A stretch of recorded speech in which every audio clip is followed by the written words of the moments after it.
شروع اللہ کا نام لے کر جو بڑا مہربان نہایت رحم والا ہے۔ ایک بار ایک لڑکی نے مولانا سے کہا کہ مولانا صاحب ایک بات پوچھوں آپ سے۔ مولانا صاحب نے کہا کہ بولو بیٹی، کیا بات ہے، کیا پوچھنا چاہتی ہو؟ لڑکی نے کہا کہ ہمارے سماج میں لڑکوں کو ہر طرح کی آزادی ہوتی ہے، وہ کچھ بھی کریں، کہیں بھی جائیں، ان پر کوئی خاص روک ٹوک بھی نہیں ہوتی۔ اس کے برعکس لڑکیوں کو بات بات پر روکا جاتا ہے، بات بات پر انہیں ٹوکا جاتا ہے، انہیں باہر کہیں نکلنے نہیں دیا جاتا، یہ مت کرو، یہاں مت جانا، گھر جلدی آ جاؤ، وغیرہ وغیرہ۔ یہ سن کر مولانا مسکرائے اور کہنے لگے، بیٹی آپ نے کبھی لوہے کی دکان کے باہر لوہے کے گودام میں لوہے کی چیزیں پڑی ہوئی دیکھی ہیں؟ یہ گودام میں سردی میں، گرمی میں، برسات ہو یا دن ہو یا رات ہو، اسی طرح سے پڑی رہتی ہیں، اس کے باوجود ان کا کچھ بھی نہیں بگڑتا اور ان کی قیمت پر بھی کوئی اثر نہیں پڑتا۔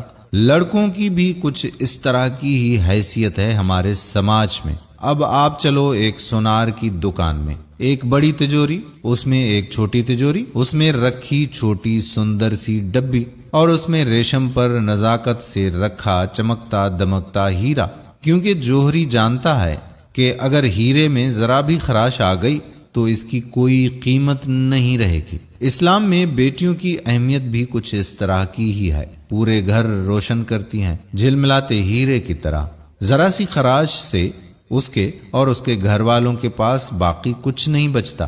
بس یہی فرق ہے لڑکیوں اور لڑکوں میں۔ اس بیٹی کے ساتھ ساتھ پوری مجلس میں موجود لوگوں کی آنکھوں میں چھائی ہوئی نمی صاف صاف بتا رہی تھی کہ لوہے اور ہیرے میں آخر فرق کیا ہے۔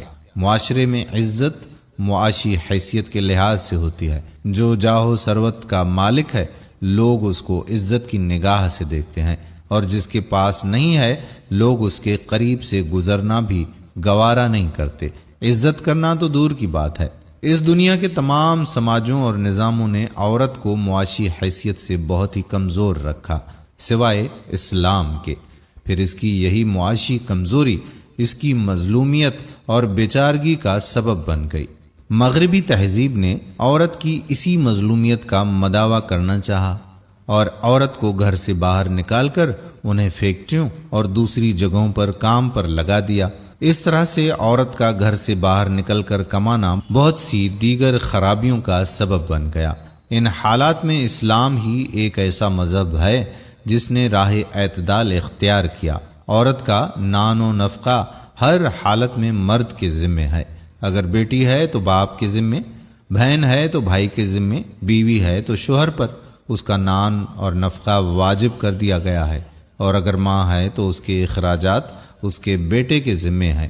ارشاد باری تعالی ہے کہ خوشحال آدمی اپنی استطاعت کے مطابق اور غریب آدمی اپنی توفیق کے مطابق معروف طریقے سے نفقہ دے۔ سورہ البقرہ آیت نمبر 236۔ پیارے دوستو، آپ سے ہم التجا کرتے ہیں کہ اس پیغام کو اپنی بیٹیوں اور بہنوں کے ساتھ ضرور شیئر کیجیے گا۔ یار جو نیو آیا ہے میرے اس چینل پہ تو اس سے ریکویسٹ ہے یار میرے چینل کو سبسکرائب کر لو اور بیل کے آئیکن پر کلک کر لو تاکہ ہر آنے والی ویڈیو کا نوٹیفیکیشن آپ